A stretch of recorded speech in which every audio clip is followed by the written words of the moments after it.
Well, Ryan Hunter-Reay able to go longer than everyone else, but he said on the radio, this better pay off with us staying out longer than everyone else. They talked about a wing adjustment. They vetoed that wing adjustment and a crash on the track. Huge crash on the front straightaway.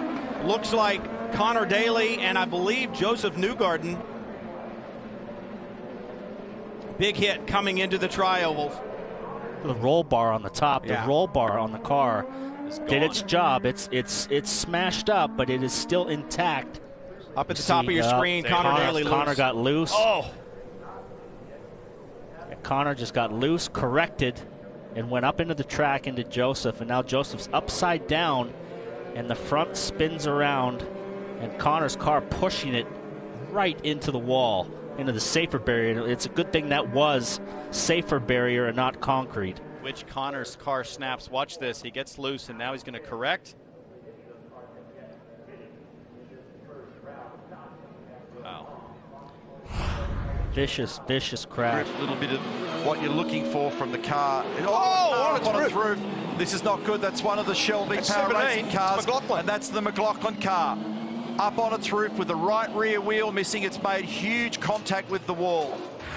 Now let's see what happened here on the replay. Oh my goodness, that is a shocking angle. That is a nasty, nasty angle. And that has gone in very, very hard. This is a game changer.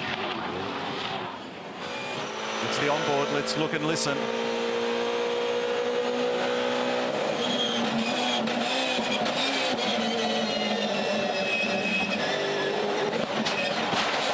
Got the left-hand wall.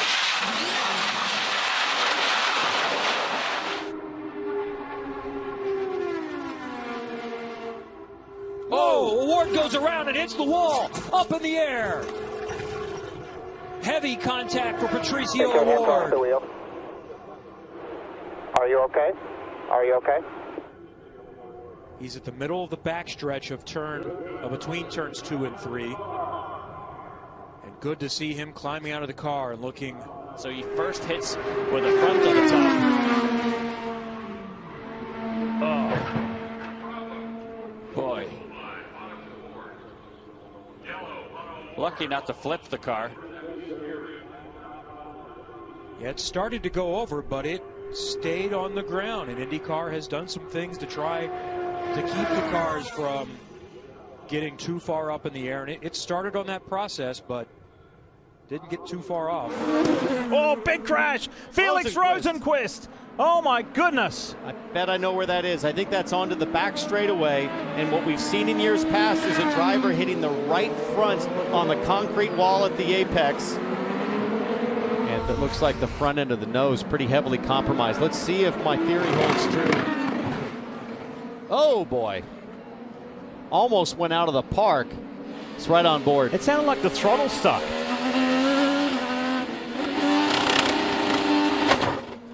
Holy cow. The throttle did stick. Has announced. Oh, big smoke. Oh, and a spin. Canstroneves going into 1, into 2. The engine let go. He got in the oil, backed in hard on the outside wall. So Helio Canstroneves, after an incredible run and a pretty good shot, as Montoya suggested, at the win here today, has the engine go. And what does that say about DeFerrin's engine? Very, very carefully. While we've heard nothing from the scene, that appears to be precautionary, but still they want to be careful. You see that, the way he got into the wall there at nearly a 90-degree angle, that's a lot of energy transfer. Evaluation, we certainly hope that's the same case with Helio Canstroneves. And as you've said, that's an enormous hit, like up at 225, 227 miles an hour. Yeah, he didn't scrub off much speed, Paul, and I imagine top speed was in excess of 240 miles an hour on the way in there, because as I said earlier, they're at full power. They're now using all the revs the engines have because fuel is not a concern. He had a great draft from Moreno coming down the front straight. He went in there full throttle, I mean absolutely flat out. But Simon Pagenaud shows his speed right away. But Alexander Rossi pretty well smoked on the front straightaway. Now Ryan Hunter-Reay is to the inside. Huge crash. Hunter-Reay, Sato. Oh no, and Rossi is in it. A lot of cars. Up Rossi in the fence is Rosenqvist. This is disastrous for Rossi in the championship. His teammate was involved like he was last year. Sato. In turn 2, Sato's involved. Upside car down. upside down. Sato's car On fire too. already banging wheels already, so close. But here, watch Sato, and then he just turns on him. Oh, and Hunter Ray was kind of tight Rossi down below. No steering for Rossi now. I think everybody was trying to go after the single car toe, the draft from Scott Dixon. You had 3 wide and 1 in front. Hunter Ray on board. Passing his teammate here, so he's on the inside clear of him. Then watch Sato he tries to shoot that gap, and it was not there. Not so on at all.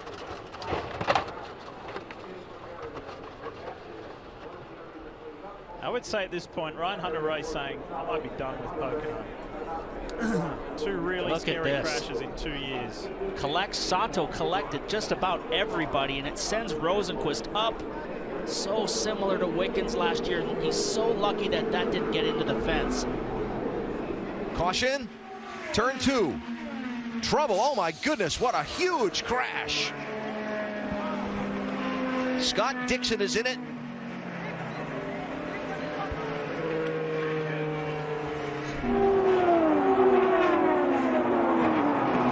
He doesn't really use the safety fencing. He lands on top of it.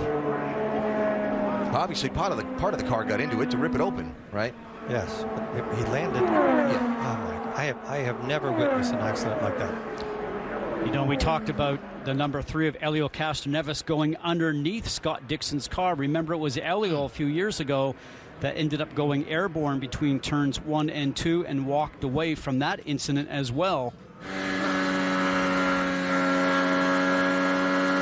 On the top right there. On the top, low.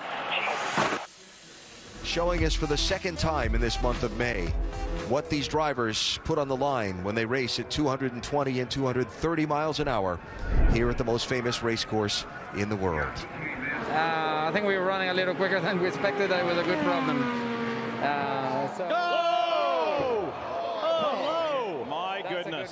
He had big speeds going, was averaging mid 231s. It snapped loose, it wiggled on him, he caught it, and it pancaked the wall. So similar to Sebastian Bourdais. Palou, thankfully, able to hop out right away under his own power. That AMR safety team with him right away. It wiggles, and boom. You know what? Heck of a save. He just ran out of road.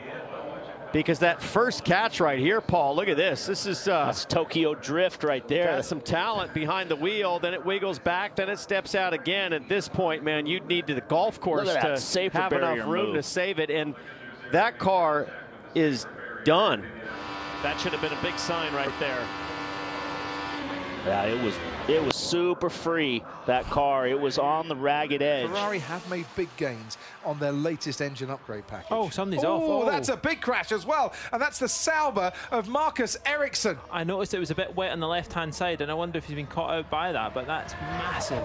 The crowd cheering like crazy as Marcus Ericsson tentatively gets out of the car from the right-hand side. And they're quite important. I've just done the hot laps down there. Sorry, Martin. We're just another replay is just being shown at the moment from on board Marcus Ericsson's carpool, where you can really feel that he just was a complete passenger there, and see the marshals scurrying for cover as the car came hurtling towards them.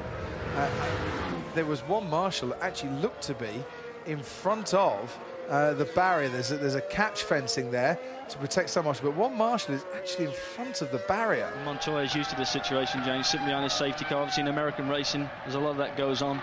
The format really was to keep the tyre pressures up, keep the car... Oh, well, something's an off. incident. Yeah, it's one of the Saubers. It must be Nick Heidfeld's a big accident. Heidfeld flies off in the background, and he's been hit by one of the Jordans. I think it's Takuma Sato. Oh, that's huge damage. We've only just gone green here in Austria after a safety car period. Are we going to have another one, I wonder? It's a little bit strange there, James, because you see that they look like one of the Minardis there locked up very badly. A lot of smoke. Heidfeld's reacted, but it didn't lock his car up, did it? It looks like he didn't even get on those brakes. There was no smoke, there was no tyre marks, and the speed didn't decel at all. He just took Sato clean out. That would have been a big shock. Santino Ferrucci. And the Rahal Letterman Lanigan car had just gone to second quick a little while ago, and Ferrucci has made pretty significant contact At the exit of turn 2, Santino Ferrucci, you can see him beyond the safety truck, climbed out on his own. Got something bothering him with his left leg, either knee or ankle perhaps, for the guys to fix. But yeah, he lost it really early on, Kevin. Let's see it real time again.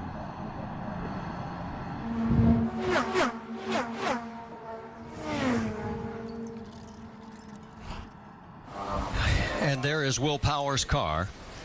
And we're going to go on board with Will and give you another perspective of exactly what happened in this 15-car melee. And Eddie, as we know, when you're driving along at these speeds, you're going the length of a football field in less than a second. So if something happens in front of you, you can never have enough reaction time. It's impossible. You have no time to do anything. What happens maybe is just a small miscommunication between two drivers. Somebody spins and you have 20 cars that arrive on the scene at 220 miles an hour. It's physically impossible to do anything, and things like that tend to multiply themselves.